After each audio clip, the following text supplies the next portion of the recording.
Bien, alors bonsoir, et on remercie d'avant tout Madame Ifrat et Monsieur Ifrat pour cette invitation, et ce merveilleux cocktail. J'espère que le cours sera à la hauteur du cocktail. Ça va être difficile de concurrencer un tel abondance de repas, et donc j'ai eu le plaisir de connaître la famille Ifrat à Herzliya, où il faisait beaucoup plus beau qu'ici, et on s'est dit on va faire un cours à Paris, bon, Hachem.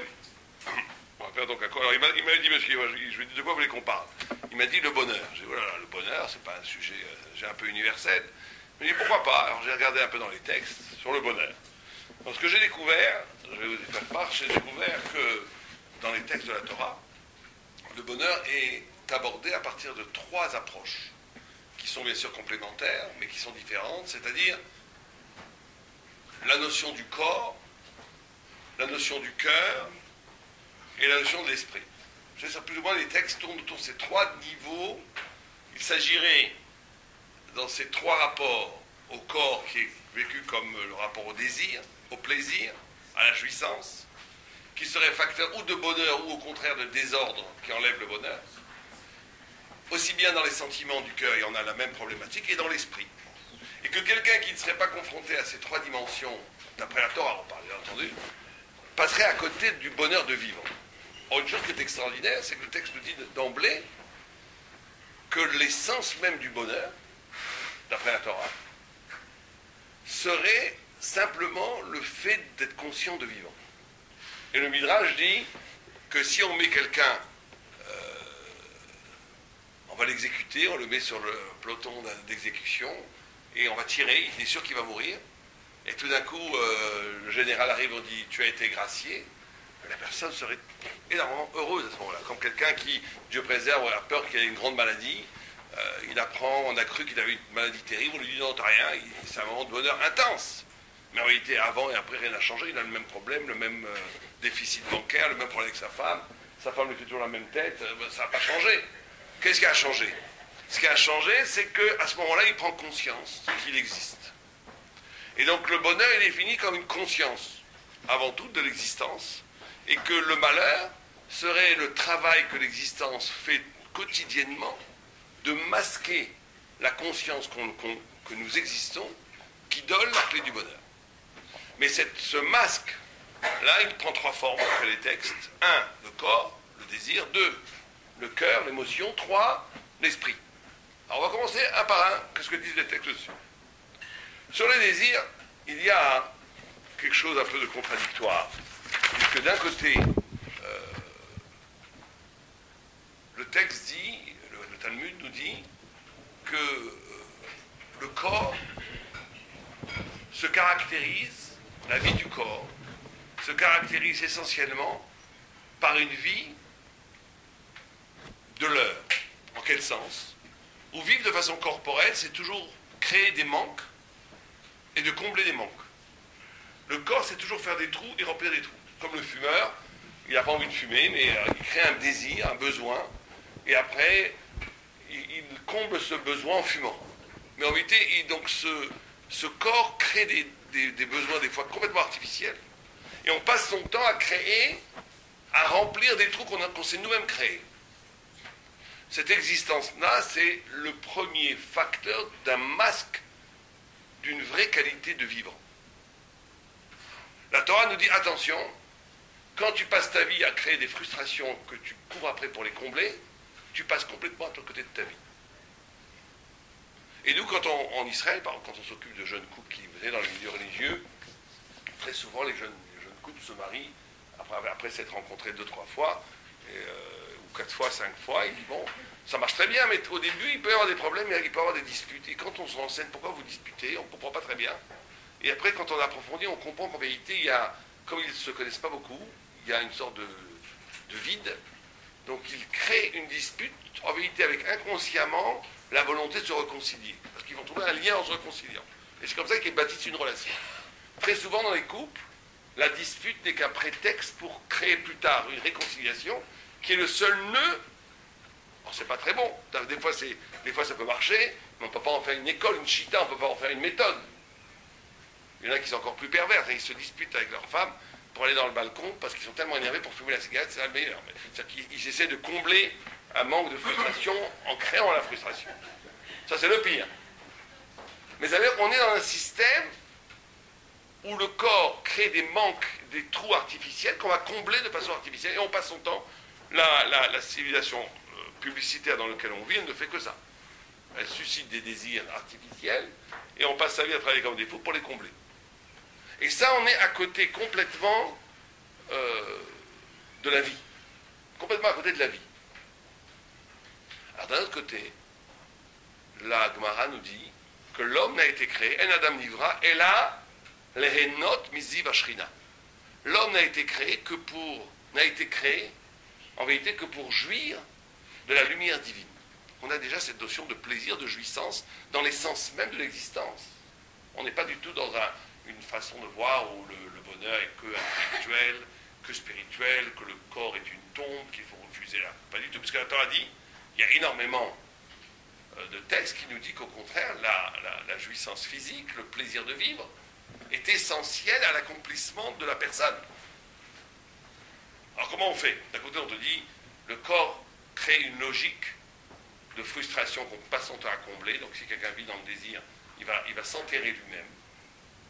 Et d'un autre côté, on te dit, si tu ne sais pas jouir de la vie, tu es à côté de la vie aussi. Alors c'est quoi la solution? Alors il y a un texte dans la Gemara qui nous dit la chose suivante, qui nous dit qu'il y avait une fois 3 rabbins qui se sont rencontrés et qui ont parlé de ce problème. Ils ont dit, comment est-ce qu'on fait avec le plaisir? Qu'est-ce qu'on fait avec un? Il dit, moi je ne regarde pas, moi je crale. Bon. Il y en a un, il dit pas du tout, moi ça ne me fait rien du tout, j'ai pas de tentation comme ça. Alors les textes disaient, c'était pas un homme, il était mort. Il dit non. Il disait que quand, pour prendre un exemple plus politiquement correct, en prenant la nourriture, un tzaddik, un sage, un érudit de la Torah, manger pour manger, ça n'intéresse pas, c'est pas une vache, c'est pas un animal, ça n'intéresse pas. S'abîmer dans la nourriture, ça n'intéresse pas. Même passer, ça n'intéresse pas. C'est Shabbat, c'est un repas de mitzvah. Alors c'est pas genre, oh là, c'est Shabbat, c'est terrible, je vais être obligé de manger. Moi qui suis tellement spirituel, je vais m'abaisser au niveau animal, mais il faut bien le faire. Non, pas du tout. C'est Shabbat, tout son corps s'allume. Tout son désir s'allume. Ça veut dire que le métabolisme du corps est relié au sens. Si ça a du sens, jouir, exalter le corps, c'est magnifique. Si ça n'a pas de sens, c'est une catastrophe. On a déjà la première clé du bonheur. La première clé du bonheur, d'après la Torah, on peut ne pas être d'accord, moi je dis ce que la Torah dit. La première clé du bonheur, serait une capacité de donner à l'exercice même animal de la vie, que ce soit la nourriture, la vie physique, tout ce que vous voulez, mais l'inscrire dans un sens. Qu'en amont, comme une prise électrique, le corps est branché à un sens spirituel qui donne à l'activité physique, organique du corps, quelque chose de sublime, qui lui donne du sens, qui lui donne une lumière sublime, une lumière spirituelle. Mais si, comme on dit, il y a le tzaddik, le rachat, il fait une bracha pour manger, pas le rachat, le bénoni, le tzaddik, il mange pour faire la bracha. C'est-à-dire que c'est le sens de la mitzvah qui va donner un sens à la vie physique. Et en vérité, c'est une question, dans les livres de Moussard, de la Torah, on nous enseigne que c'est une question d'apprentissage. On peut avoir 2 personnes, c'est exactement les mêmes, ils ont le même chapeau, la même barbe, la même physionomie, les 2 sont en train de manger un plat absolument identique, steak frites, ou choula, tout ce que vous voulez, ou couscous. Un, il est en train de sombrer dans l'animalité, et l'autre est à un des plus hauts niveaux qu'un humain puisse accéder. Et nous, dehors, on ne voit pas la différence. Ça va être quoi la différence?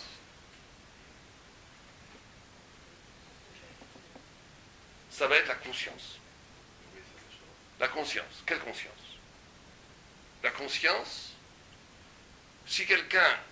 Il y avait une histoire comme ça une fois d'un rabbi qui a demandé aux enfants, à l'école à Jérusalem, c'est quoi la chose la plus importante pour votre père? Alors, un, il avait levé la main, il a dit la prière. Ah, c'est bien. L'autre, il a dit l'étude de la Torah. C'est bien. L'autre, il a dit la tzedaka. C'est super. Un, il lève la main, il dit le tchulent. Bon, ça serait un Sfarad, il aurait dit le couscous, mais il dit, c'est un Ashkenaz, il dit le tchulent. Tchulent, ça veut dire, c'est l'ancien français, cholant, c'est la daf Ashkenaz. Bon.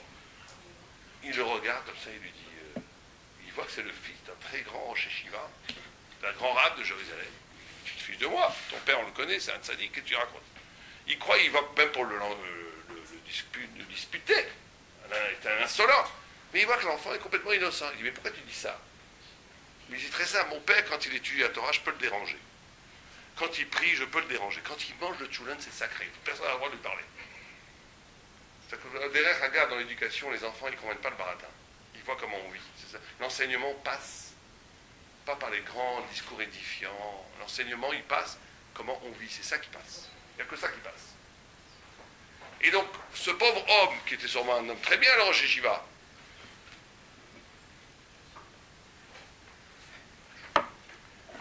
alors, on parle d'un homme très bien, donc c'est un Simantov, il est rentré au bon moment. Donc cet homme,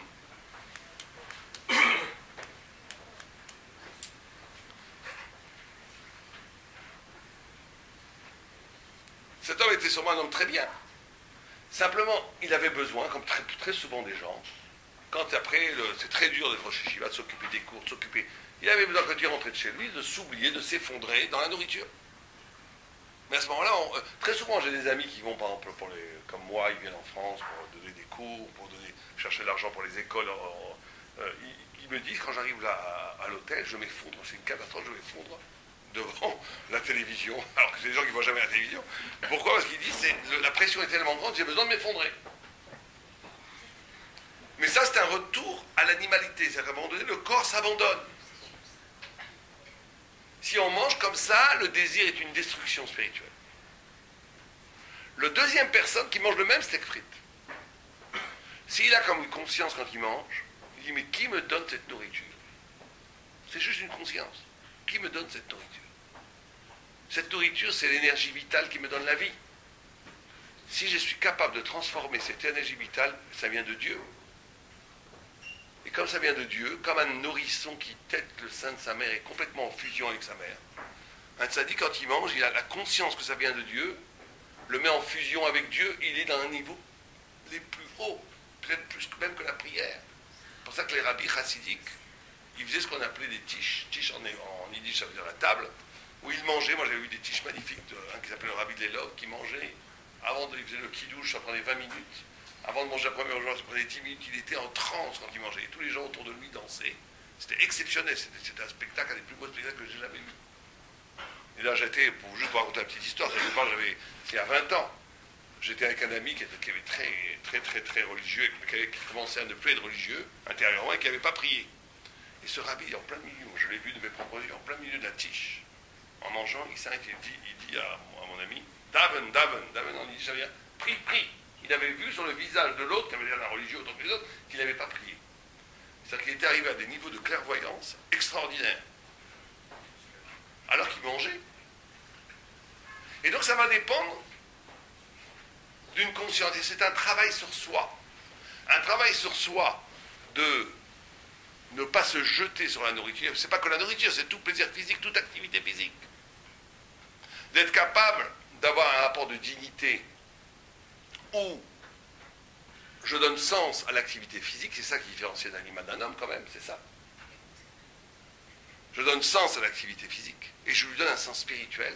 À ce moment-là, au contraire, la lumière de la Torah rentre dans la vie et un des secrets de l'existence, du bonheur de l'existence, c'est quand on est capable de lier, d'unir la vérité et la vie. Quand la vérité n'est pas liée à la vie et la vie n'est pas liée à la vérité, on est dans ce qu'on appelle la galoute, l'exil de soi-même, l'exil d'une vraie existence, qui fait qu'on est à côté du bonheur. Donc ça, c'est la première chose. C'est la première chose, si vous préférez. Mais la Gemara parle beaucoup de ça. Il y a un texte du Talmud, par exemple, qui parle, vous savez que dans la Torah, un homme et une femme, pendant certaines périodes du mois, n'ont pas le droit de se toucher. Après la halakha, n'ont même pas le droit de se toucher. Et une fois, un non-juif a demandé à un rabbin en disant mais c'est impossible, vous vivez ensemble et vous ne vous touchez pas. C'est comme mettre du feu et du foin en même temps, ça ne peut pas ne pas prendre feu. Et le rabbin lui a répondu la Torah témoigne pour nous comme une barrière de rose. Vous voyez comme l'image est belle. Une barrière de la rose, c'est en même temps beau, c'est attirant, mais il y a des épines, ça blesse. Et Rachid dit, le juif n'a pas besoin de se cacher derrière des murs de pierre, comme dans les couvents, pour fuir la tentation. Il vit dans la vie, et dans la vie elle-même, il est capable de la sublimer pour qu'elle soit au contraire un apport énergétique spirituel, comme une barrière de rose. La Torah témoigne de nous comme une barrière de rose. Et d'ailleurs, c'est ce que dit David Ameller. Vous savez que David, qui est le roi Messie, qui est le roi, l'ancêtre du Messie, c'est quand même incroyable que notre roi Messie, dont va venir le Messie, le roi d'Israël, vienne d'un père qui était de la tribu de Juda, mais vienne par sa grand-mère, côté de sa mère, d'une convertie, qui n'était pas simplement une convertie, qui était une convertie qui venait du peuple de Moab. Or, Moab, c'est le pire des peuples. C'est le pire des peuples. Au Moab, dit le Gaon de Vilna, c'est Mem, c'est 40, Vav, c'est 6 et 46, Aleph, 47, Bet, 49. Il dit pourquoi ça fait 49? C'est 49 degrés d'impureté. Or, le 50e degré d'impureté, il n'existe pas. Donc le roi Messie vient d'un côté d'un peuple de Yehuda, qui est le plus haut une des plus hautes tribus d'Israël, mais vient du peuple que vous prenez Berlin, New York, Paris, dans les quartiers les plus malfamés, vous mettez tout ça en même temps, on arrive au 15e degré d'impureté. Il a fallu lui qu'il arrive du 49e d'impureté. Et dit la Gemara, c'est parce que le Messie doit être quelqu'un qui est capable de transformer tout ce qui est négatif, les ténèbres en lumière. Et pour ça que David Ameller ne dit pas « je prie ». Il dit « Ani Tefila ». C'est-à-dire quoi Ani Tefila? Moab, qui était un peuple de la sensualité du corps, il a transformé tout ça en prière. Il priait jusqu'au bout des ongles. Il priait avec son corps. Donc là, on a le tikkun, la réparation totale. Au niveau de David Ameller, on arrive à un niveau où la sensualité elle-même, où le désir lui-même, où tout ce qui fait que le corps désire, ce désir se transforme en prière, en une poésie céleste et divine absolue. Et le Zohar nous dit, le livre des splendeurs nous dit, un rabbin dans le Zohar nous dit, au temps futur, au temps du Messie, il n'y aura plus de Yetzer Hara, il n'y aura plus de désir. Il lui dit, si tu enlèves le désir, il n'y a plus de possibilité d'étudier la Torah. C'est incroyable, ce texte a été dit il y a 2000 ans. Ça, un psychanalyste aujourd'hui pourrait peut-être le comprendre. C'est un texte qui a été dit il y a 2000 ans. Qu'on ne peut pas accéder au savoir s'il n'y a pas de désir, ça va en même temps, mais il s'agit de transcender ce désir à travers le sens que la Torah lui en donne. Donc on ne peut pas arriver au bonheur si on n'a pas réglé son problème avec le désir. C'est la première chose que la Torah nous enseigne. Au point où la Gemara dans Sanhedrin, qui essaye de fonder qu'est-ce que c'est un dayan, qu'est-ce que c'est un juge talmudique, elle prend toutes, c'est extraordinaire de voir ça, elle prend toutes ces références à partir du Cantique des Cantiques, du Shir HaShirim. Celui qui a lu le Shir HaShirim, c'est un texte extraordinairement très beau, mais où on parle de la chair, on parle de toutes sortes d'images érotiques, faut dire les choses telles qu'elles sont. Et pourquoi est-ce que le Maharal de Prague dit, pourquoi est-ce que la Gemara, alors que quand on parle du magistrat, on a l'impression de quelque chose de sec, quelque chose qui n'a aucun rapport avec le désir. Le Maharal de Prague dit non, parce qu'il dit chez le magistrat non juif, quand on n'est pas dans la Torah, du moment qu'il connaît la loi extérieure, on s'en fiche de ce qu'il fait chez lui, on s'en fiche dans son intimité, fait ce qu'il veut. Il peut être complètement tordu, avoir une libido complètement tordue, du moment qu'il peut être complètement pervers, du moment qu'il ne vole pas, qu'il ne tue pas, qu'il connaît le code civil et qu'il le dit au tribunal, c'est un bon juge. Le dayan juif, ça ne peut pas être comme ça. Le dayan juif, il a une parole de kedusha, de sainteté. La loi, qui est la vérité, et la vie, qui est le désir, doit être un. S'il n'a pas réglé son problème intérieur, il ne peut pas dire la loi à l'extérieur. Il doit avoir purifié son intériorité pour pouvoir dire la loi à l'extérieur. S'il n'a pas fait ça, il n'a rien fait. C'est un escroc, c'est un escroc du verbe. Il dit la loi, mais si cette loi n'a pas métamorphosé ton intériorité, tu dis n'importe quoi. Comme disait un grand rab, il disait l'honnêteté est la base absolue de la spiritualité. Quelqu'un qui profère des idées de la Torah et qui n'a pas réglé son problème, tais-toi, tu n'es pas au niveau de parler. Donc il faut d'abord parler, il faut d'abord betaken. Il faut faire le tikkun qui passe par une confrontation réelle de cette harmonie des pulsions, du désir, du plaisir, de tout ce qui est l'activité du corps. Et par un travail d'apprentissage, de brancher cette activité du corps en amont à quelque chose qui fait sens dans l'existence. Ça n'est pas forcément des choses énormes, mais ça fait sens. D'ailleurs, la première fois qu'un homme est appelé Ra, le mal dans la Torah, c'est quoi le mal? Le mal, c'est quand on court-circuite la finalité. Quand on fait quelque chose, on coupe la chose de sa finalité. Ce qui était qu'un moyen devient une finalité.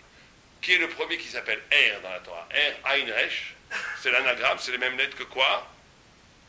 Ra, c'est le fils de Yehuda, qui avait une très belle femme. Elle était tellement belle qu'il ne voulait pas lui donner d'enfant. C'était Tamar. Et il est mort, Dieu l'a tué. Mais donc il s'appelle Er. Regardez, il s'appelle Ra, si vous voulez. Parce que le Ra, c'est ça. Le Ra, c'est d'utiliser le plaisir pour le plaisir, sans aucune finalité. C'est ça le mal.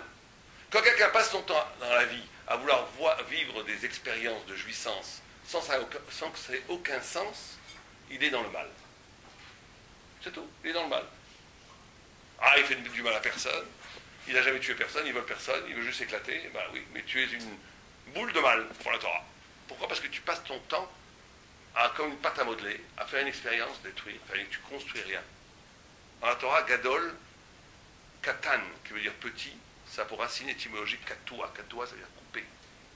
C'est-à-dire que ta vie n'a pas de sens. Tu es coupé. Un jour, tu es comme ça. Tu cours, tu es entraîné par toutes sortes de phénomènes de plaisir, mais qui n'ont aucun sens. Tu es coupé. Gadol, l'étymologie hébraïque, c'est Gouda. Gouda, ça vient le lit d'un fleuve. Le lit d'un fleuve, il peut faire 2000 km, le fleuve, il est un. C'est unir sa vie. Unir tous les niveaux de son existence à quelque chose qui fait sens. Et ça, c'est la première condition. Deuxième condition, c'est, on a dit ça, il faut commencer par là, c'est le travail. C'est du travail des Juifs. D'être Juif, c'est terrible, les Juifs.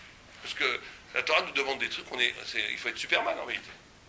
Quand vous regardez le niveau d'exigence de la halakha, on se dit, mais c'est pas possible. La Torah nous dit des choses, nous dit comment nous comporter. Je ne veux pas être dans des situations où normalement on devrait dire, mais ça ne regarde personne. Pour être plus précis, dans les toilettes, il y a des halakhot, comment on doit se comporter. C'est incroyable.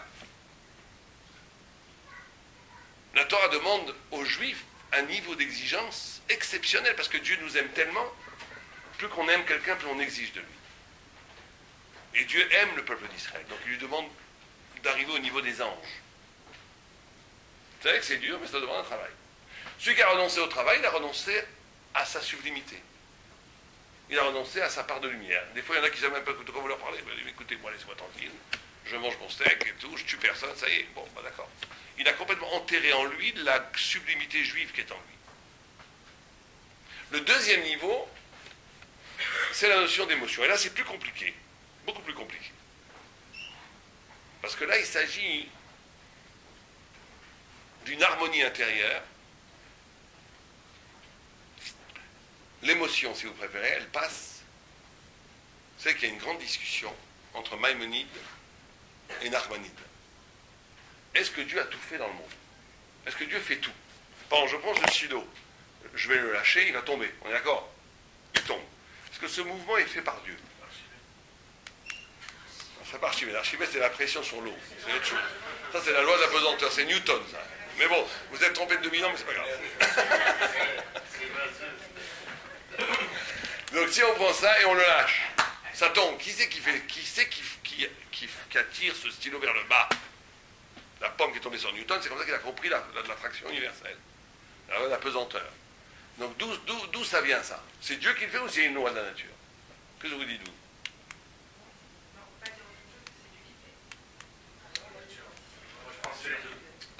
Oh. C'est ça les deux. Dieu il a fait la loi de la nature qui marche tout seul après. Non, Dieu a créé la loi de la nature et l'homme a le libre arbitre. Non, je ne parle pas de libre arbitre, je parle là, il n'y a pas de libre arbitre. Ça tombe ça, que je veuille ou pas. Dieu l'a fait, les hommes l'ont compris. Bon.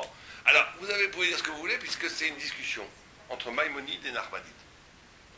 Nachmanide, Ramban, il dit que tout celui qui croit en la nature n'a pas de part à Torah Moshe. Et il dit une chose qui nous, qui sont des modernes scientifiques, on a un peu du mal à croire, mais il dit, les lois c'est une illusion. Imaginez que vous avez une femme depuis 40 ans qui tous les jours à 8 h du matin, pile, sort pour chercher du lait. Si quelqu'un croit que c'est une loi, mais ce n'est pas une loi. Quelqu'un qui décide tous les matins, Dieu décide depuis des milliers d'années, et des millions d'années physiques, de faire apparaître le soleil comme ça. Bon. Mais ça peut changer du jour au lendemain, il n'y a pas de loi. Il n'y a pas de loi. Et il dit tous les mouvements de papillons, tous les milliards de mouvements il prend l'exemple d'une feuille qui tombe d'un arbre, toutes les circonvolutions d'une feuille qui tombe d'un arbre, tous ces mouvements-là sont faits par Dieu. Tout. Que Dieu étant infini, il n'y a pas de limite à ses possibilités. Il y a des milliards de mouvements de papillons, de poissons. Tout est fait par Dieu. Ça, c'est Narmadide. Vient Maïmonide, il dit il faut laisser tranquille le bon Dieu avec les papillons. Il a autre chose à faire que s'occuper de papillons. Et donc il dit quoi? Il dit un peu comme vous avez dit que Dieu a créé des lois. Il a créé le cosmos. Ces lois, elles sont créées par Dieu, elles sont intangibles. Dieu simplement donne une énergie primordiale à tout, mais ça marche tout seul. Alors tout le monde a crié sur Maïmonide en disant c'est de l'hérésie, il a été influencé par Aristote, par la philosophie grecque. Mais quand on lit attentivement Maïmonide, il rajoute une phrase terrible. Il dit que la providence, la Hashgacha en hébreu, elle est proportionnelle à l'intelligence. Qu'est-ce qu'il veut dire par là? Alors il amène un exemple. C'est lui qui me dit, pas moi, il dit vous avez un moustique sur la babouche de Mustapha. Écoutez la suite. Il y a Mohamed en face qui jette un gros glavio. C'est lui qui disait, bon, ça n'est pas un peu dégoûtant, mais il y a un gros glavio. Ce gros glavio vient, schlac, tombe et tue le moustique. Et il pose la question, est-ce que la mort tragique de ce moustique est voulue par Dieu? Ou pas? Alors, Narmani va dire, bien sûr, puisque tout est fait par Dieu. Lui, il dit non. Scandale. Il dit non. Pourquoi? Il dit, comme le moustique, il est hmar, il n'a aucune intelligence, il est soumis à la nature. Il n'y a pas de providence. Et il dit qu'un homme qui est comme un moustique, il n'y a pas de providence. Et il dit que si quelqu'un veut un miracle dans sa vie, il ne faut pas être comme le moustique. Il faut s'arracher à la nature. Quelqu'un qui serait comme le moustique, qui aurait une vie déterminée par la nature, il n'y a pas de providence. Il est voué à la loi. Il est voué à la loi et au hasard et au mazal. Quelqu'un a un bon mazal, ils ont de la chance, ils ont des grands-parents, ils ont du sroud, allez savoir. Mais il y a des gens, ils ont du mazal, bon mazal, moyen mazal. Mais Dieu ne s'occupe pas de toi, comme le moustique. Si on veut que Dieu s'occupe de nous, si on veut du miracle, il faut s'arracher à la nature. Alors c'est quoi s'arracher à la nature, d'après vous? C'est quoi s'arracher à la nature?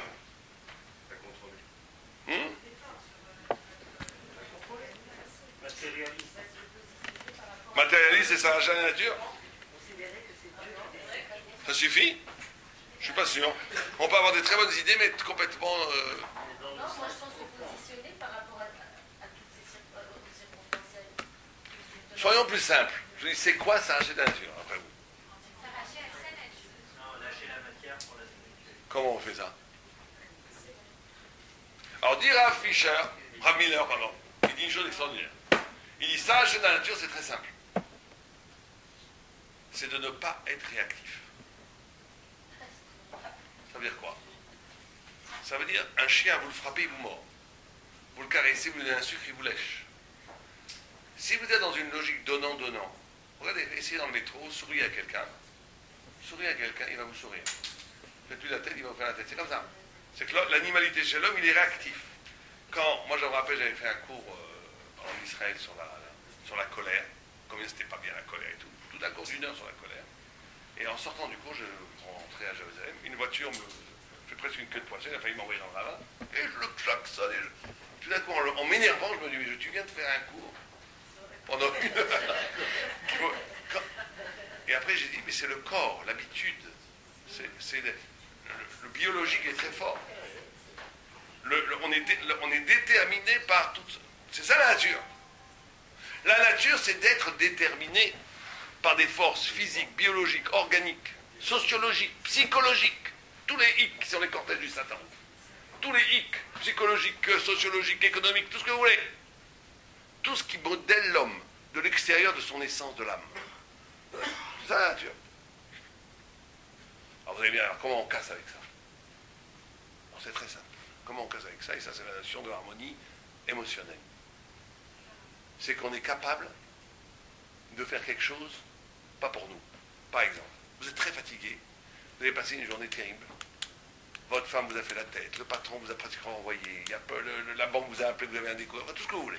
Ou bien même si on a si c'est le contraire, on est une journée terrible, j'ai envie qu'une chose, prendre un bain, me faire un thé, écouter la musique, qu'on me laisse tranquille. Et à ce moment-là, on frappe à la porte. J'entends personne, j'ouvre la porte, la voisine qui veut me parler de sa fille, avec elle s'est disputée, c'est une voisine qui ne peut rien m'apporter. Elle n'a pas d'argent, elle n'a pas de relation, elle n'a que des problèmes. Il y a une voix en moi qui est la voix de la nature qui dit va des rétro Satanas. Madame, revenez demain, je ne peux pas. Et une autre voix qui dit c'est une personne seule, juive ou même pas juive, qui a besoin d'aide. Je vais la prendre, lui donner du thé. Si je suis capable de la prendre, lui donner un thé, lui parler pendant une heure. Cette personne est sortie de la nature. On n'a jamais vu un chien donner la côtelette à son copain. Jamais. Cette personne, elle s'est arrachée de l'intérêt. Elle n'est pas donnant-donnant. Cette personne, les anges font une farandole autour d'elle. Elle peut demander un miracle, elle aura un miracle. Garanti. Garanti. Oui, mais le recette, ça ne suffit pas, parce qu'on peut faire du recette aussi par des motivations pas tout à fait... Bien sûr, recette. Mais il y a des gens qui font du recette toute la journée. Moi, j'en connais. Ils arrivent chez eux, pieds sous la table. Là, la femme, c'est Fatma. Elle les sert du carré. Ils n'aident pas pour faire la vaisselle. Donc, le vaisselle, il est un peu suspect. Vous connaissez, il y a une histoire comme ça. Une fois, il y avait un gars qui étudiait la Torah vraiment plein. Et il ne voulait pas aider sa femme à la maison. Et sa femme était tellement fatiguée qu'elle en a eu marre. Donc ils ont été voir le Steipeler. Le Steipeler, c'était un immense rabbi à Bnei-Brak. Et ils ont exposé le problème. Le Steipeler, il écoute, il dit, ouais, toi tu étudies la Torah jour et nuit. Bon, je ne peux pas vous laissez-moi réfléchir, c'est trop compliqué votre question. Le lendemain, ils frappent à leur porte, ils ouvrent la porte, qu'est-ce qu'ils voient? Le Steipeler. Imaginez que vous avez je parle de ce rabbi de Bavis qui arrive chez vous, qui frappe à la porte. Qu'est-ce que vous venez faire? La vaisselle. Je viens faire la vaisselle. Et jeter les poubelles. Il dit, Chas Shalom, Rabbi, pas question, Chas Shalom. Alors, il dit, mais non, je ne peux pas, toi, tu es un grand saint, tu étudies la Torah, je ne peux pas te dire de faire la vaisselle. Mais toi, une pauvre femme, je ne peux pas te laisser tomber, donc c'est moi qui vais le faire. Croyez-moi que le mari a pris une leçon. Il a n'a plus jamais reposé ce genre de questions. Il a aidé sa femme, et sa femme a aussi pris une leçon. C'est qu'à un moment donné, mais chesed, ça ne suffit pas. Étudier la Torah, ça ne suffit pas. Parce qu'on peut étudier la Torah et faire du chesed, faire tout temps de choses, et on ne sait pas pourquoi on fait les choses. Peut-être qu'on les fait pour... Allez savoir. Là où ça devient l'épreuve de vérité, c'est quand on est capable de faire quelque chose, tout simplement parce que c'est bien. Sans qu'il y ait aucune force. Sans retour et sans intérêt. C'est-à-dire qu'il faut se poser la question, est-ce que je le ferai si ce n'est pas une mitzvah? Si je ne le ferai pas, si ce n'est pas une mitzvah, on est déjà bien. Parce que ça veut dire qu'on le fait des Shem Shamaï. On le fait avec une sorte de désintéressement. Donc là, le tikkun, le bonheur, quand on arrive à toucher ce niveau, le bonheur, ça devient aussi le bonheur de l'autre. Parce qu'on est capable, on va employer un mot un peu compliqué, mais de se dénucléariser. Le nucléaire, c'est pas que la bombe atomique, c'est le noyau avec les électrons autour. Donc quand tout autour de moi, mais il n'y a pas vraiment de bonheur. C'est ça qui est tout à fait paradoxal. Le bonheur commence quand je suis capable, et je deviens vraiment moi-même, quand je suis capable de me détacher de moi-même. Quand je suis capable d'être pour l'autre. Pourquoi? Parce que l'homme, au plus profond, il est Tselem Elohim. Il est fait à l'image de Dieu. Or, Dieu n'a besoin de personne. Dieu ne fait que donner.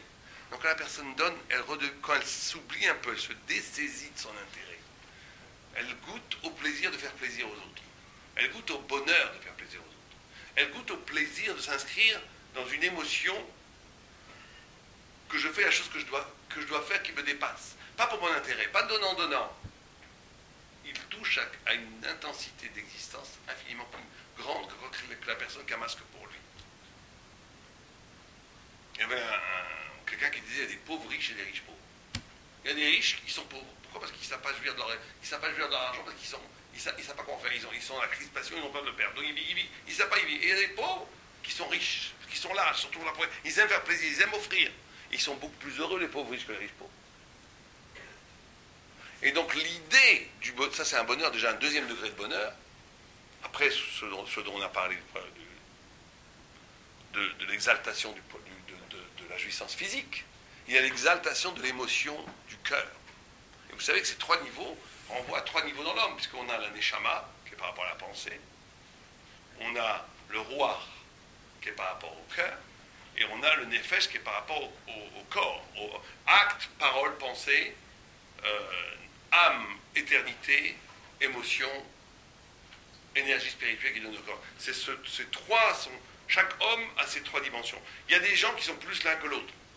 Les grands sadiques, ils savent voir si vous êtes roi, si vous êtes neshama, parce que tout le monde a les trois. Mais il y a des gens qui sont principalement, c'est pas de nefesh. Ça, c'est les gens qui aiment faire, qui n'aiment pas tellement penser, qui n'aiment pas tellement parler. Ils sont dans l'action. Ça, c'est des nefesh. Il y a des gens qui sont plus dans l'émotion, la relation, la parole, c'est des rois. Il y a des gens qui sont plus des penseurs, ils sont intéressés par la vérité, c'est des neshama. Mais tout le monde a les trois. Mais il y a des gens qui sont plus principalement à des trois. Donc on ne peut arriver au véritable bonheur que quand on a rédimé ces trois dimensions qui sont en chacun d'entre nous. En chacun d'entre nous.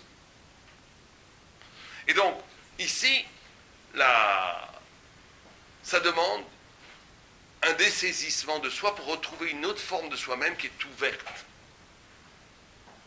qui n'est pas fermée vers elle-même.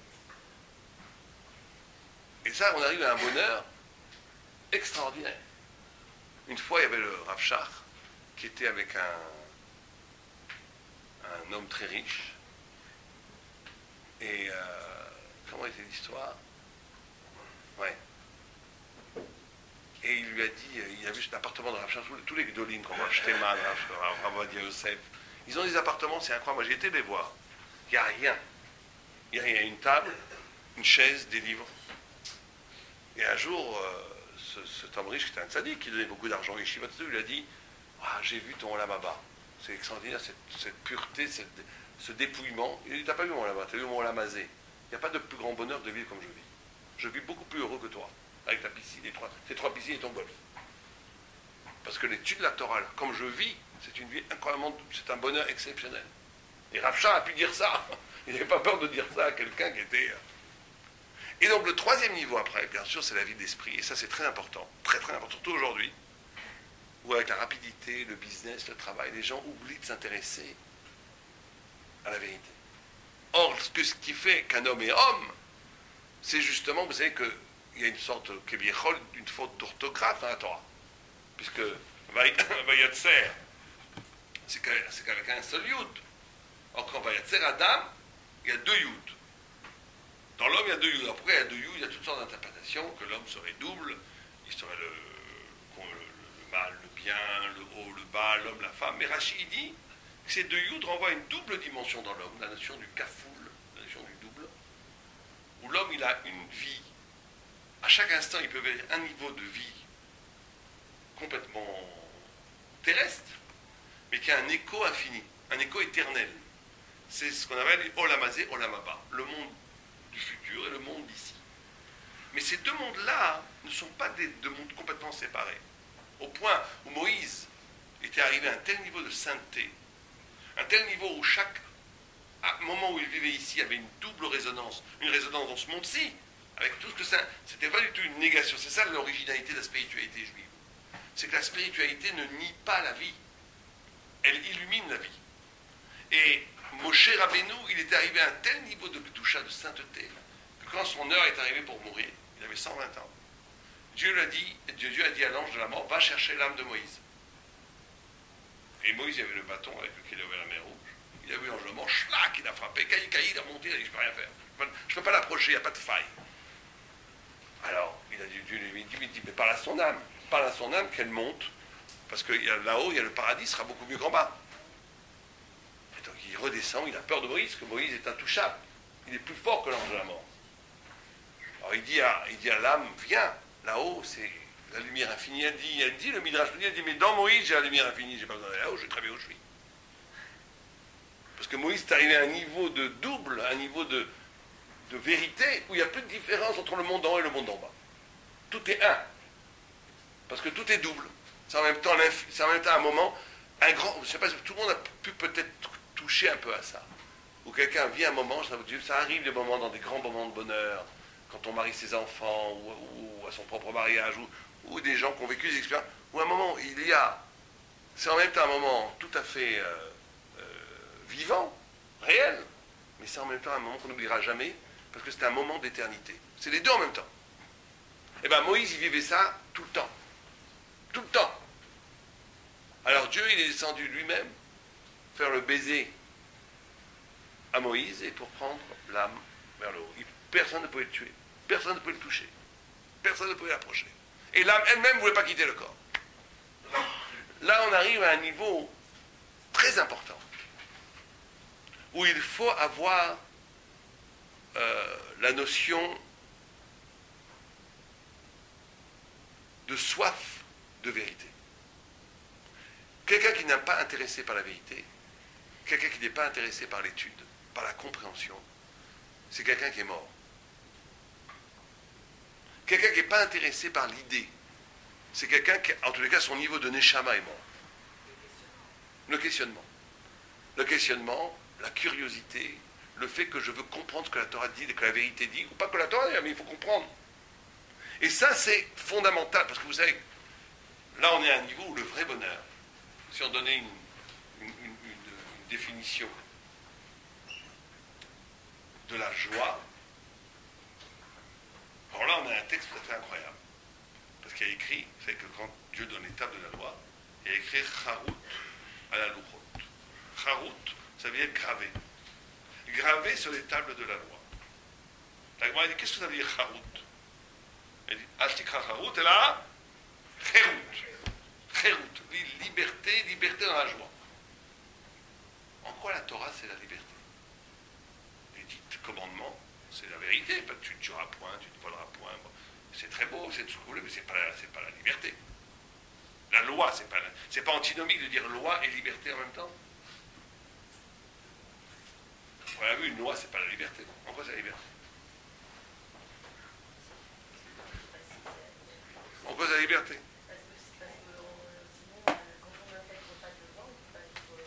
Pourquoi pas? Vivons heureux, éclatons-nous. Les nudistes, ils le disent, enlevons tout, vivons heureux. On retourne dans le monde animal. Eh bien, c'est très bien, pourquoi pas? Non, c'est peut-être pas bien, mais en quoi c'est pas être libre? Je suis d'accord avec vous, c'est pas bien. C'est pas moral, c'est pas spirituel. Mais en quoi? Il fallait pas dire liberté, il fallait dire vérité. Auteur spirituel, tout ce que tu veux, mais en quoi c'est lié à la liberté? La Torah, c'est pas la liberté, au contraire. La Torah, c'est l'esclavage à Dieu, puisque chaque seconde, on te dit quoi faire. Est-ce qu'on a le libre arbitre? Bon, ça, il y a une réponse qui est comme vous le dites. C'est un texte qui dit, plus tu as de choix, plus tu es libre. Or, nous, les juifs, les non-juifs, les animaux, ils n'ont pas de choix, donc ils ne sont pas libres. Les non-juifs, ils ont 7 mitzvahs, donc ils sont libres 7 fois. Nous, on a 613 mitzvahs, multipliés par les rabbins, ça fait 5 000, 10 000, 100 000 mitzvot, donc ça nous rend incroyablement libres, parce qu'à chaque seconde, on a le choix de faire ou pas faire. Ce qui nous rend libres. Bon, c'est possible, c'est une explication qui est donnée. On ne doit pas l'escamoter. Mais je voudrais donner la réponse que donne le Maharal de Prague. Lui, il dit, qu'est-ce que c'est d'être libre? C'est quoi être libre? Il dit, être libre, c'est d'être soi-même, véritablement soi-même. Quelqu'un qui n'est pas soi-même n'est pas libre. Il est manipulé par des identités extérieures qui sont gravées sur lui. Il y a des gens, il travaille jour et nuit pour faire de l'argent. Pourquoi? Parce que sa mère lui a dit, tu réussiras mon fils. Et ça fait 30 ans que sa mère tunisienne est morte. Et il continue à essayer d'arriver à ce que sa mère a voulu qu'il soit. Bon, c'est pas mal, c'est une bonne motivation, mais il n'est pas tellement libre. Il n'est pas arrivé à lui-même. Il essaye de prouver quelque chose qui n'est pas lui. La liberté, c'est d'arriver à ta plénitude. Qu'est-ce que tu es toi vraiment? Or, quand la Torah dit que la Torah, c'est la vérité, la liberté, elle veut nous enseigner quelque chose. Elle veut nous dire que les mitzvot, c'est pas un fardeau qu'on s'est rajouté, même si c'est un fardeau de vérité. C'est une vérité qui révèle ce que tu es au plus profond. Par exemple, je vous donne un exemple très simple pour comprendre l'idée. Pourquoi est-ce que vous ne massacrez pas un coup de hache votre voisin sur votre droite? Vous allez me dire, c'est pas l'envie qui vous en manque. Pourquoi est-ce que vous ne le faites pas? Est-ce que parce que Dieu a dit tu ne tueras point?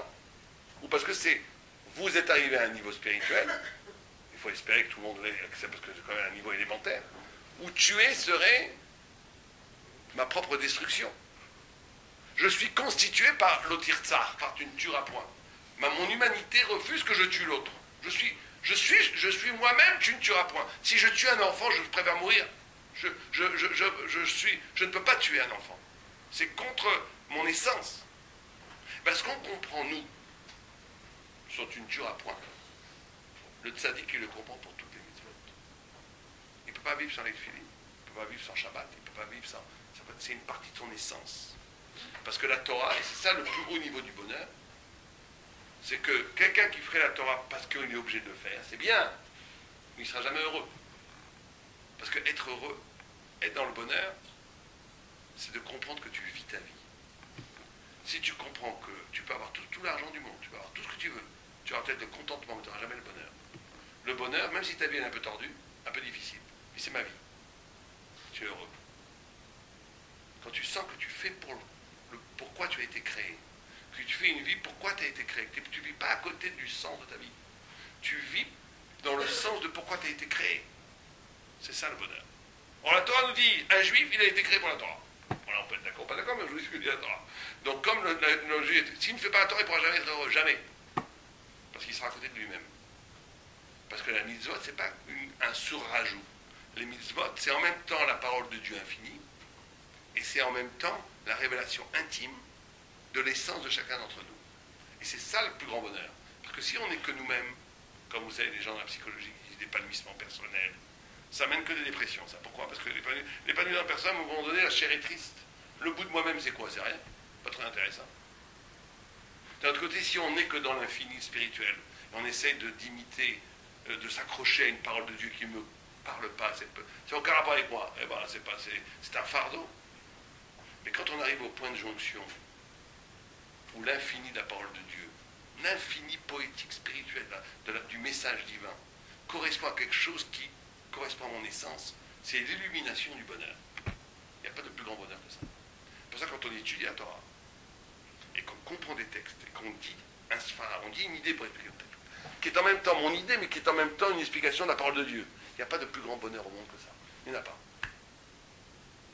Il n'y en a pas. Ça n'existe pas.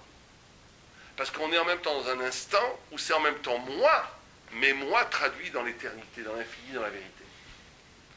Et tant qu'on n'a pas fait cette jonction entre les deux, on n'est pas dans l'absolu niveau du bonheur. C'est le troisième niveau, c'est le plus haut, le plus dur. Mais ça renvoie en vérité, cette notion, cette pratique du bonheur, elle renvoie à une question beaucoup plus profonde, beaucoup plus philosophique si vous préférez. Vous savez que quand on discute avec les hérétiques, on aime bien discuter avec les hérétiques, ça fait la discussion. Au bout du compte, on arrive toujours à une seule discussion. Toujours. Quand je suis en Israël, quand on discute, vous savez, on a beaucoup de discussions à la gauche, là, les laïcs qui veulent abolir la Torah. On a des discussions très sympathiques en Israël, c'est très sympa, mais c'est des discussions beaucoup plus violentes qu'ici. Aucun rapport. Ici, les gens sont polis, là-bas, c'est la guerre. Mais sympa. Et moi, j'avais été dans un colloque avec un grand universitaire israélien très sympa.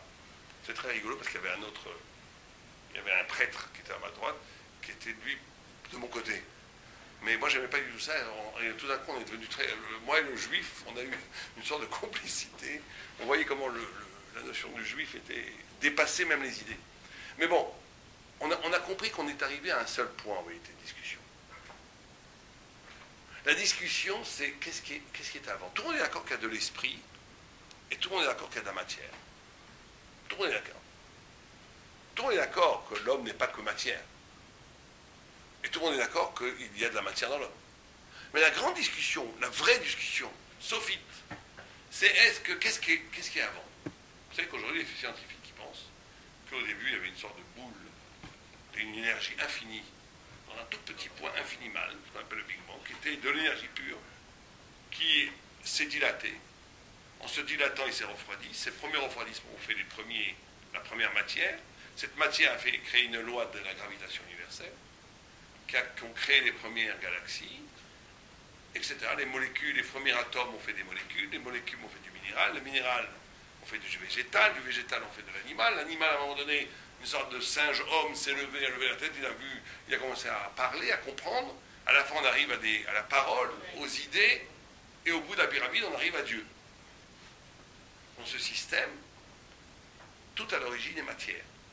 Même la spiritualité est enfantée par la matière. C'est ce que disent les scientifiques quand ils disent « Nous sommes les fils de la poussière d'étoiles ». Qu'est-ce que nous on dit? On dit exactement le contraire. On dit « Istakla beoraita, vebara et alma ». Dieu a créé la Torah avant le monde. Alors vous allez me dire, qu'est-ce que c'est important? Qu'est-ce qui soit avant? S'il y a les deux là-bas. Qu'est-ce qu'on s'en fiche que la matière soit avant l'esprit ou l'esprit avant la main? C'est très important. Très important. Pourquoi c'est très important? Parce qu'une fois, je discutais avec un artiste très sympa, un peu connu, je veux dire son nom, un juif. Et à la fin, il m'a sorti, je n'avais pas réfléchi en français, il m'a sorti une phrase qui m'a bloqué. Il dit, mais laisse-moi tranquille. Il me dit, toi, t'es rabbin, tu t'éclates en étant rabbin. Moi, je suis peintre, je m'éclate en étant peintre. Chacun est heureux. Pas besoin d'être à faire la Torah. Sur le moment, je dis, il a raison. Mais chacun fait ce qu'il veut, pourquoi pas. Après, j'ai réfléchi par rapport à ça. J'ai dit, si on est dans la première configuration, que tout est matière à l'origine, et que la matière, en se développant, parce qu'aujourd'hui, on vous transforme une carotte en lapin, c'est une question de temps. Le nouveau Dieu, c'est le temps. En 13 milliards d'années, on peut vous transformer une carotte en lapin, en éléphant, ce que vous voulez. Bon, très bien, imaginons que c'est possible. Mais si tout est, avant tout est matière, et que la spiritualité n'est qu'un produit de la matière, il a raison. Il a raison. Chacun fait ce qu'il veut. Toi, tu as une molécule qui a eu un parcours qui fait avec ta filière rabbin. Moi, j'ai une molécule qui a fait un parcours de 13 milliards, 700 ans, qui a fait un artiste, et l'autre, ça fait un criminel, et l'autre, ça fait un Hitler, et l'autre, ça fait un Moshe. Mais dans ce cas-là, il n'y a plus de différence entre Moshe et Hitler. Parce que chacun est déterminé par un parcours de la matière qui a créé des figures spirituelles. Il n'y a plus de différence. Il ne faut pas jouer avec les mots. Si tout est matière, donc tout est produit d'une histoire de la matière, ben, il n'y a pas de différence ontologique essentielle entre un méchant et un gentil. Parce que tout est une question de combinaison. Mais si on dit le contraire, on n'a pas le temps de parler de ça, ce scénario est impossible. Parce que la matière ne peut pas créer quelque chose qui est supérieur à la matière. C'est impossible. Mais bon, ça serait une autre conférence. Mais la matière ne peut pas créer de la spiritualité, c'est impossible. Ça n'existe pas. Mais donc si on est dans le deuxième scénario, Istakla beoraita vebara alma. Alors c'est plus du tout pareil. C'est que chaque personne est créée pour quelque chose. Tu ne peux pas dire, moi je veux pas ça m'intéresse. Tu peux toujours dire ce que tu fais, ce que tu veux, mais sache que tu trahis l'essence de pourquoi tu as été créé. Il y a une essence avant l'existence. Ce n'est pas l'existence précède l'essence. C'est l'essence précède l'existence. Et donc dans ce cas-là, tu es libre. Mais sache que l'enjeu de ta liberté, c'est quoi? Ou de détruire ton essence, ou au contraire, de l'exalter, de la concrétiser, de l'épanouir. C'est ça l'essence, c'est ça la liberté. Mais sache ce que tu fais. Tu veux être un rachat, tu veux faire... Très bien, mais sache ce que tu fais. Si Istakla beoraita vebara alma, de choisir une vie qui va contre ton identité profonde juive des mitzvot, c'est de détruire ton essence. Et donc on est là dans cette problème. Et donc et la Torah a dit le bonheur, c'est quoi? C'est que quand on arrive à un moment donné à un niveau où je sens que je suis en train de faire une existence qui correspond à Istakla beoraita. Parce que quand Dieu a créé la Torah avant, je sens que j'ai une existence qui correspond au pourquoi Dieu m'a créé.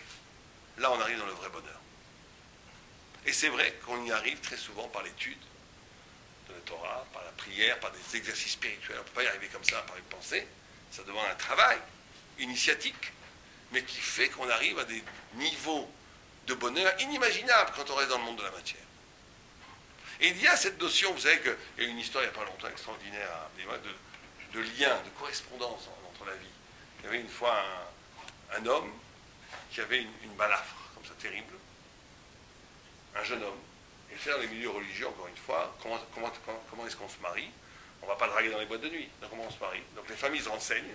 Ils voient qu'on appelle les chidours. Donc elles se renseignent, la famille, si les familles se disent ça bien, les enfants peuvent correspondre. Quand vous allez dans les hôtels à Jérusalem, je sais pas si vous avez vu, vous avez des chapeaux, des jeunes filles, partout qu'ils sont assis, on se demande ce que c'est, c'est les chidours. Les chidours, ils se rencontrent, ils voient une fois, 2 fois, 3 fois, 4 fois, 5 fois, 6 fois. Si ça marche, ils se marient, des fois ça prend 10 fois, 12 fois. Le temps qu'il faut, il ne faut pas pousser, ils se marient. Et ça marche très bien comme système, la plupart du temps. Mais cet homme-là, qui avait la balafre, quand il est arrivé pour se marier, pour au chidour, la fille, elle se sauve en courant. Il a fait 1, 2, 3, 4, 5, 10 chidours, il n'en pouvait plus. Il Il dit jamais je vais me marier. Il a été voir Raphaël Kenievski. Comment? L'homme qui rit. Comment il fallait faire une opération esthétique peut-être? Non, il changeait de femme. Mais non, mais il ne trouvait pas de femme, il ne pouvait pas changer, il ne trouvait pas de jeune fille. Alors, il a été voir Raphaël Kenievski. Il a été voir Raphaël Kenievski. On va finir avec cette histoire, on va finir. Il a été voir Raphaël Kenievski qui lui a dit la prochaine fois que tu fais un chidou, tu dis à la jeune fille pourquoi tu as la balafre. Elle dit non, je n'ai jamais raconté à personne, je ne peux pas. Il dit, si tu veux la bracha, fais ça.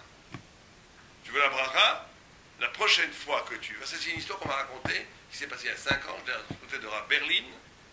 Donc c'est une histoire qui a vraiment eu lieu, c'est pas une histoire d'enfant. Il dit je peux pas, il dit si tu peux pas, je peux pas te donner la bracha. Tu es obligé de lui raconter. Bon, il est très embêté parce qu'il n'a jamais raconté l'histoire, il ne veut pas la raconter. D'où ça vient cette balade. Mais il y a le grand Rav Chaim Kenievski que j'ai connu, qui est un grand sadique, qui a fait beaucoup de miracles, qui m'a quand même dit ça, bon je vais essayer peut-être les conneries. La fille, même réaction, non, oh là là, elle fait le mouvement en arrière. Il lui dit d'accord, mais je voudrais juste te parler 2 minutes. Il dit non, ça ne m'intéresse pas trop. Il dit non, écoute, je te parle 2 minutes, parce que je dois dire quelque chose, le Rav m'a dit de dire quelque chose, et après tu peux t'en aller. Bon, elle hésite, elle dit bon d'accord, mais vraiment 2 minutes. Elle s'assoit, elle regarde là-bas, elle peut même pas le regarder. Et elle lui dit comme ça, il lui dit écoute, c'est très simple, il y a 5 ans, j'ai jamais raconté cette histoire à personne. Il y a 5 ans, j'étais à Elad, près de Nebrak, et j'entends des cris au fond d'un escalier. Qu'est-ce qui se passe? Je vois, Elad c'est près de Nebrak, pas Elad. J'entends des cris au fond d'un escalier. Je vais voir ce qui se passe, et je vois un arabe qui essayait de violer une jeune fille de 15 ans. Or, je vois ça, mon sang ne fait qu'un tour. Je lui saute dessus, on se bat. C'est la bagarre, il sort le couteau, il me fait ça. Et c'est pour ça que j'ai la balade, vous pouvez partir. Elle le regarde, elle dit, mais cette fille, c'est moi. Et ça fait 5 ans que mon père te cherche pour te dire merci. Et ils se sont mariés. Et c'est après Kenievski qui a fait le mariage. Alors, c'est une histoire vraie, 100%. Je vous la garantis. Et alors, moi, la question qu'il faut poser, c'est d'où il savait Rabbi Chaim Kenievski? D'où il savait? C'est un prophète, c'est pas un prophète, il n'y a plus de prophète. Bon, il y a Roi Kodesh peut-être, mais comment il savait une chose pareille? Comment il savait qu'en racontant l'histoire, ça allait apporter la solution au problème? Peut-être qu'il ne savait pas que c'était lui qui l'avait sauvé, mais peut-être qu'en lui disant ça allait marcher, attendez, pas en s'en allez-y. peut-être en étant dans ce qu'il est et en s'assumant pleinement de ce qu'il est, au contraire, il y aurait eu une séduction en étant vraiment soi-même et en étant en harmonie avec soi-même. Alors que si... Oui, mais comment il savait qu'il a rencontré la fille? Ça nous dit qu'il n'y a pas de hasard. Il n'y a pas de hasard. Allez rencontrer la fille. On peut croire au hasard. Il n'y a pas de hasard. Il n'y a pas de hasard. Non, mais monsieur dit c'est le hasard. Très bien. C'est pas le hasard. Mais il a le droit de croire que c'est le hasard. Non, il n'y a pas de hasard. Ça n'existe pas, le hasard, les numéros de loto, hein. Vous savez? En fait, il y a des... Non, alors, moi je vous dis la réponse. Alors, je vous dis la réponse. Ce qu'on peut penser de cette histoire, c'est que Rav Chaim Kenievski, il sait qu'un homme ne peut pas payer pour une mitzvah. Il y a un principe. La mitzvah, comme on a dit, c'est ton essence. Elle t'amène à l'épanouissement de ta vie. Tu ne peux pas faire une mitzvah. Voilà. Non, une mitzvah ne peut pas être la cause de ton propre malheur. C'est pas possible. Donc il a dit, puisque la mitzvah est la cause, tu as sauvé, il connaissait l'histoire, lui. Il a dit, puisque tu as sauvé, que c'est à cause de ça que tu te maries pas, alors que tu as sauvé une fille quelque part du déshonneur, quelque part, même si elle n'avait rien fait. Donc ça ne peut pas être la cause de ton malheur. Donc si sa cause là, c'est que tu ne le dis pas. En le disant, et donc, lui, je ne pense pas qu'il avait anticipé qu'il allait rencontrer la fille, mais il disait, voilà, que ça ne peut pas être, quand tu fais du bien, ça ne peut pas te retourner à ce point-là du mal. Uniquement par rapport à ça. Par rapport à ça. Juste ça. Voilà, donc il lui a dit, Pas le reste. exactement, par rapport à ça. Quand la Gemara, elle dit, par rapport à... Il y avait une fois dans la Gemara une histoire comme ça, où un homme creusait des puits pour les olé regel, c'est-à-dire pour les pèlerins qui montaient à Jérusalem, et pour qu'ils puissent boire. Et on a dit, ta fille est tombée dans un puits. Elle est morte. Et le rab lui dit, elle n'est pas morte, elle va sortir du puits. Et elle est sortie du puits, effectivement, après. On lui a demandé tout, j'ai dit, parce que j'ai un principe. C'est impossible qu'un homme qui fait une mitzvah de faire des puits pour donner de l'eau aux gens, sa fille va mourir dedans, ça ne peut pas exister. Ça peut exister que d'autres malheurs lui arrivent. Bien sûr, ça ne protège pas de tout. Mais que la mitzvah elle-même soit l'occasion d'une punition, ça n'existe pas. Et donc on voit de là comment la mitzvah, la vie, le destin sont liés. Et le bonheur intégral, véritable, c'est de comprendre ce lien-là. Quand on se comprend ce lien-là, on vit dans le bonheur spirituel réel. On n'est pas dans le circonstanciel. On est dans la vérité, on est dans une existence qui est liée à la vérité. Et donc, par définition, on a dit au début qu'il faut donner un sens à la vie. Mais au final, c'est la vie elle-même qui donne le sens. Ça, c'est le troisième niveau. Quand la vie elle-même, elle donne le sens des choses. Et là, cet homme-là, il a compris le sens quand ça peut arriver. Voilà, c'est comme ça, je pense, d'après les textes que je vous ai dit, ce que la notion de bonheur, aussi bien au niveau du corps qu'au niveau du cœur, qu'au niveau de l'esprit, pour arriver à une plénitude du bonheur juif, il y a beaucoup de travail, donc c'est pas facile, c'est des étapes, c'est du travail, c'est de l'utilisation, mais il faut, pour y arriver, étudier. Il faut, ça passe aussi beaucoup par le travail de couple. C'est très, très important que les couples étudient quotidiennement les lois, par exemple les lois sur la shonara, ou les lois sur le bonheur du couple, les lois sur le chesed. Ce souci d'avancer spirituellement, de se construire intérieurement, ne pas vivre une vie où on est comme une boule de billard, malmenée par les événements extérieurs, mais construire véritablement à l'intérieur de soi une attitude spirituelle qui rédime, qui purifie. C'est ça qui amène au bonheur, au vrai bonheur. Et quand quelqu'un a touché à ce bonheur, tous les autres bonheurs, ça te dégoûte. C'est marous. C'est même plus intéressant. Le club med, ça lui fait vraiment pas envie. Mais c'est un travail. C'est un travail qu'il faut savoir faire. Et voilà, c'est ce que la Torah dit sur le bonheur. On va prendre 5 minutes pour des questions, peut-être. Est-ce qu'il y a des questions? Il n'y a pas de questions, c'est clair comme l'eau de roche, je vois.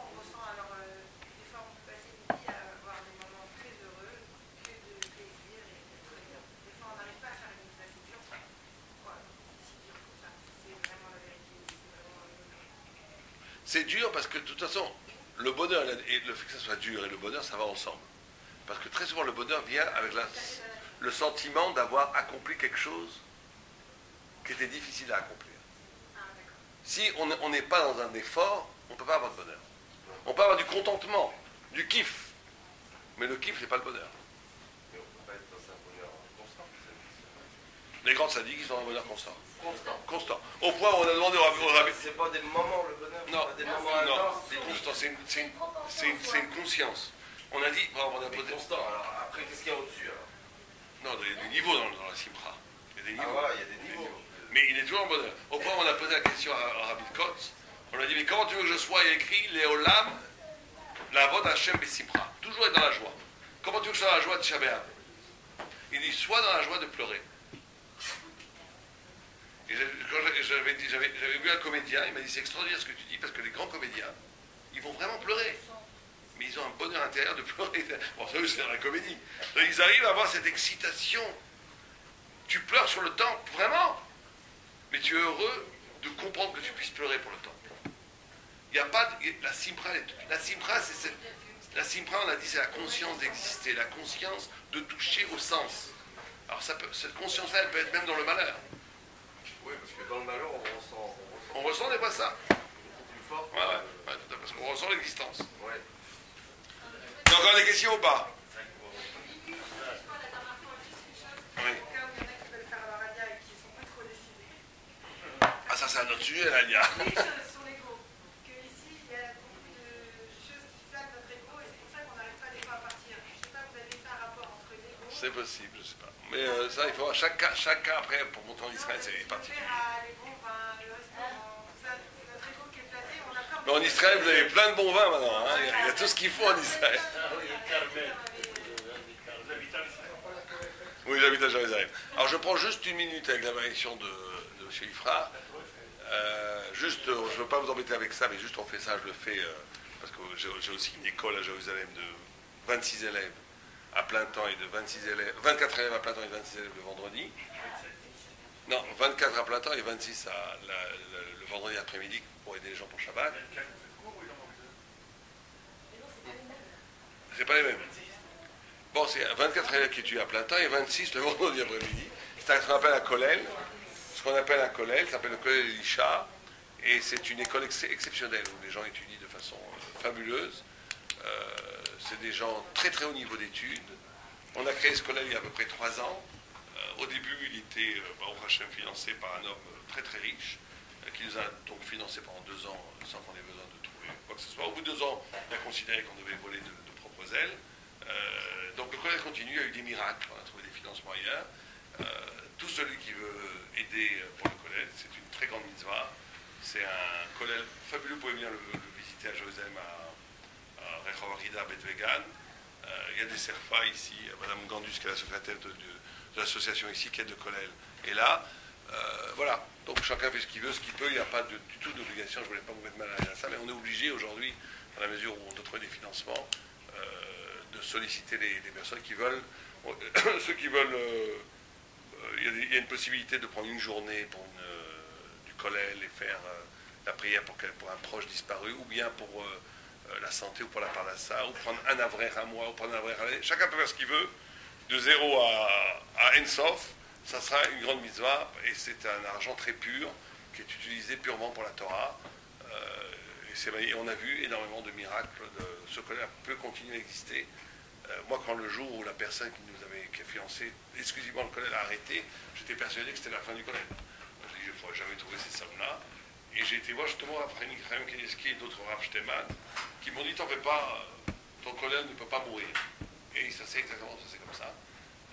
Il y a eu, on a trouvé de façon même miraculeuse des sommes, des gens à droite, à gauche, et ça continue comme ça, simplement. Voilà, on nous donne l'occasion de participer à cette magnifique mitzvah, d'aider des avrechim qui étudient la Torah toute la journée, pour 24, et d'autres qu'on aide pour Shabbat. Au lieu de leur donner de l'argent juste Shabbat, on les fait étudier pendant 2 heures, vendredi matin, un quart d'heure de cours et un quart d'heure de Teilim qu'on dit pour le peuple d'Israël. C'est un endroit absolument fabuleux au niveau de la Kedusha. Tout celui qui veut aider aura une bracha, Bezat Hashem. On a des serfas, Madame Gandus a des serfas. Voilà. Que Dieu vous bénisse. Et si quelqu'un qui ne veut pas, c'est pas grave du tout. Sentez-vous très à l'aise. C'est très pénible de demander de l'argent payé. C'est la mitzvah, il faut le faire, parce que sinon, c'est comme ça que ça marche avec l'économie.